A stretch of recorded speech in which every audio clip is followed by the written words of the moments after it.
কিছুদিন আগে আমেরিকায় ছিল হ্যালোইন ডে। যদিও হ্যালোইন ডেতে আমি একদমই বাসা থেকে বের হইনি। আমি আগে থেকে কিছু ভিডিও করে রেখেছিলাম, সেগুলো নিয়ে থাকছে আজকের ব্লগ। আসসালামু আলাইকুম everyone, welcome to my new blog. Halloween day ওরা অক্টোবরের 31 তারিখে পালন করেছিল। এই দিন ওরা এভাবে বিভিন্ন ভৌতিক কঙ্কাল বা অনেক কিছু দিয়ে এভাবে বাসার সামনে সাজিয়ে রাখে। অনেক দিন আগে থেকেই বাসার সামনে এভাবে সাজিয়ে রাখা হয় হ্যালোইন ডে উপলক্ষে। আর সেদিন সব বেবিদের নিয়ে সবাই বাহিরে বের হয়, আর সবাই বাসা থেকে চকলেট দেয় বেবিদেরকে।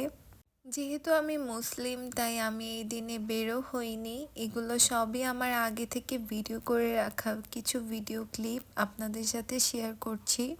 ওরা অনেক বড় বড় কঙ্কাল বাসার সামনে সাজিয়ে রাখে, যেগুলো দিনের বেলা দেখলেই আমার ভীষণ ভয় করে। আমার জানা নেই ওরা রাতের বেলা কিভাবে বাসা থেকে বের হয়।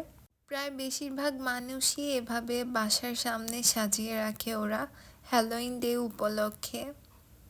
আর বাসায় সবাই চকলেট কিনে রাখে, বেবিরা আসলে সবাইকে চকলেট দেওয়া হয়।